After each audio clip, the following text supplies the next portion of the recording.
सदन लेकको डाँडा पुगेको त्यो छ यहाँको यहाँ त मान्छे खन्न आउँदा त लुट्छ होला मलाई गाउँ यो हिमाल देखेको छ हिमाल हिमाल हिमाल त यस्तो यस्तो भिरामा छन् प्युठानको सदन लेक भन्ने घरहरू यहाँ भुल्यो बनैमा यस्तो यस्तो भिरामा छन् प्युठानको सदन लेक भन्ने घरहरू यहाँ सबैजनालाई वेलकम फेरि न्युज च्यानलमा म आएको छु आज म चाहिँ बिहान 5 बजेको थियो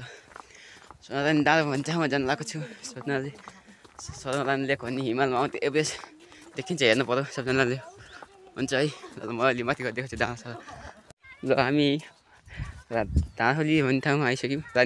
देखिँदैन मानिस हामी बाटो अगाडि ग्याङ अगाडि छन् हाम्रो ग्याङ यहाँ यहाँदेखि निकै हामी त डाँडा कहाँ पारि पुग्ने पारि यहाँ यता आउँदैन टोलियो म अरू फेरि आइसक्यौँ अन्त डाँडा गाउँमा आइसकेको छौँ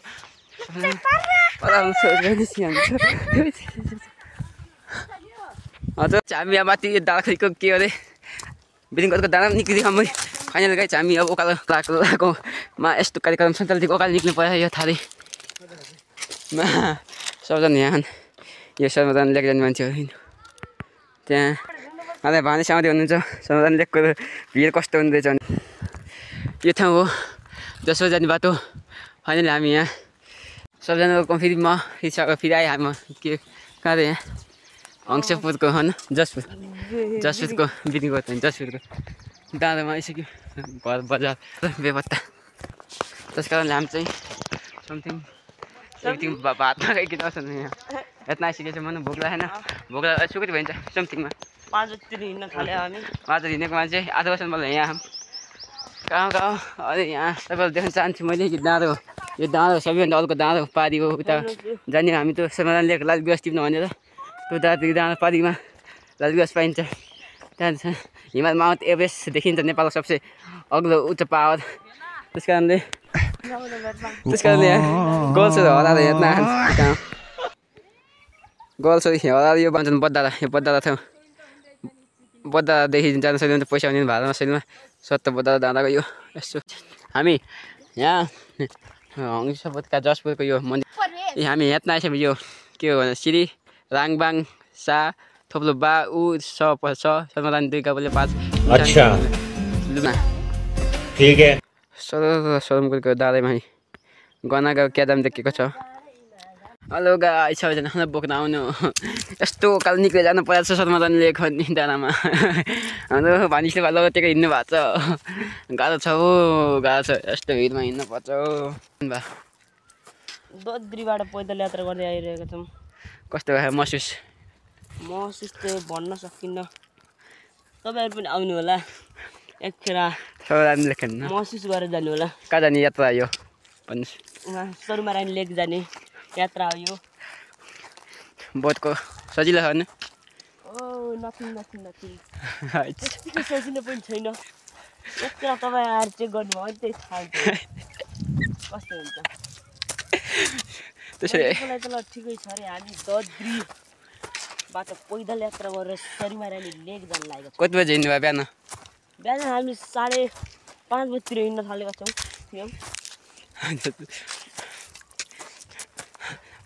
आधी बजी बिचमा कति बजी पुग्नु आउनुभयो हजुर आधी बिचसम्म कति घन्टा लाग्यो ल भनौँ 4-5 भनौँ सुन्दर धेरै होइन हुन्छ न बहुत लाठी टेकन भएर हिँड्नु भएको उहाँ सरकार यो ठाउँमा आउने मान्छे बहुत भाग्यशाली भन्ने बुझ्नु यो ठाउँ बहुत सुन्दर र रमणीय छ यहाँ आउने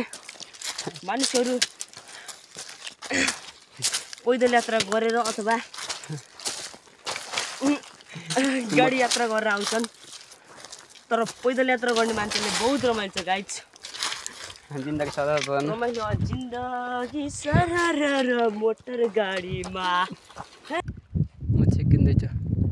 त्यो दिवानहरू है सम गाइज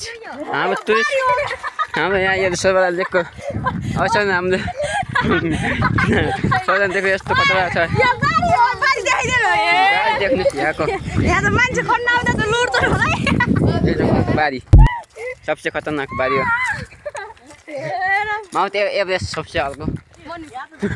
हामी अन्त खोलिहाल्यो टुरिस्टहरू घुम्न सर्वदा लेकको टुरिस्टहरू 2 घन्टा 1 घन्टा लाग्छ यो बाजा जानु ऊ त पारीमा भित्ता बारी हो देख्नुहोस् यो बारी सबैजना यो बारी बारी यहाँसम्म लेख्दा पुग्न आइसक्यौँ दादा निक्लिँदा एभ्रिथिङ भइरहेको छ यहाँ हाम्रो धनेशको अब हामी चाहिँ ऊ त पारी दादा हो त्यही हो समाधान लेख अब आइसक्यो भिरको बाटो हिँडिराखौँ यस्तो खतरा हिँडिराखौँ म भन्छ यस्तो लत्तिटेको ए आकाश बिहान 5 बजी हिँडेको मान्छे अहिलेसम्म यहीँ छौँ 12 बज्न लागिसक्यो कति घन्टा लाग्ने 4-5 घन्टा लागिसक्यो ए बाटो चाहिँ यति खतरा कि ऊ त भिड तिनी भिरै जाने हो त्यहाँ बल्ल पुग्ने हामी चाहिँ अहिले हामी चाहिँ बनाउँछ हामी बाटो यति त यात्रा गरेको छौँ अस्तिमा भन्छ नि त समाधानले यस्तै भइरहेको छ सुकै हामी यहाँ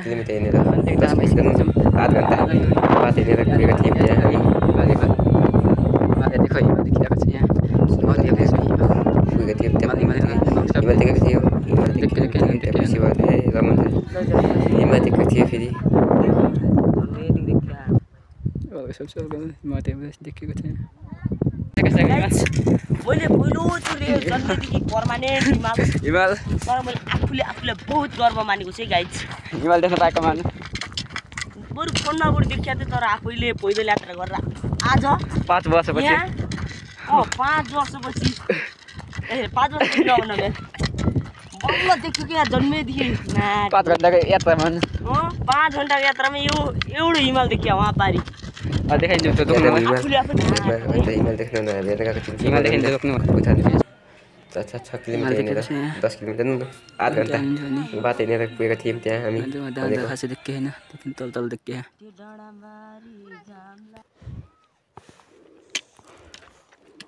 हिमाल देखेको छु हिमाल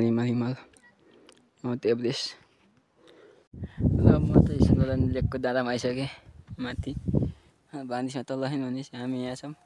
त्यहाँ हिमाल देखेको छ त्यो डाँडातिर स्याक्क लाएर देख्न सक्नुहुन्छ यहाँ घर यस्तो भिरामा छन् बिथानको समाधान लेक भन्ने घरहरू यहाँ कता पाहाड छन् यहाँ पर चाहिँ हिमाल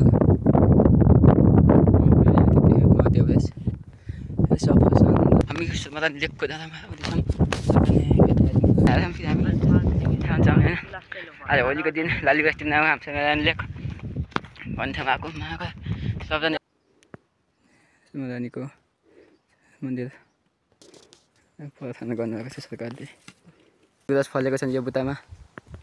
तपाईँले देख्न नसक्ने रातो देखिनु भएको लाली गुराँस यहाँ पस्छ त्यही लाली गुराँसको फुल अन्त भानिस यहाँ टिपमा गइराख्नु भएको छ उहाँले गुराँसको फुलतिर लिनुहुन्छ एकछिन देख्नुहोस् हाम्रो फुल टिपेर ल्याइसक्यो पचास त्यही फुल लाली गुराँस फुल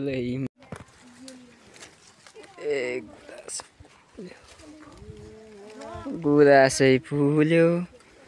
बनैमा गुराँसै फुल ओए कहाँ गुराँस देखेको छैन त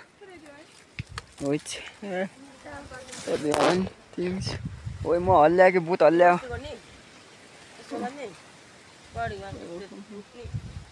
गुराँसै फुल मेरो मन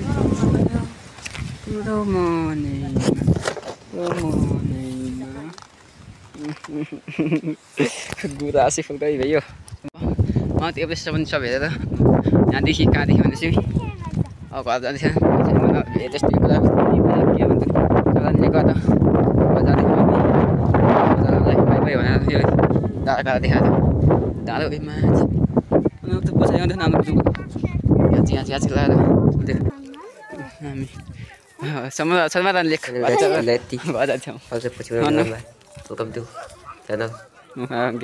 सबैजना सब्सक्राइब लाइक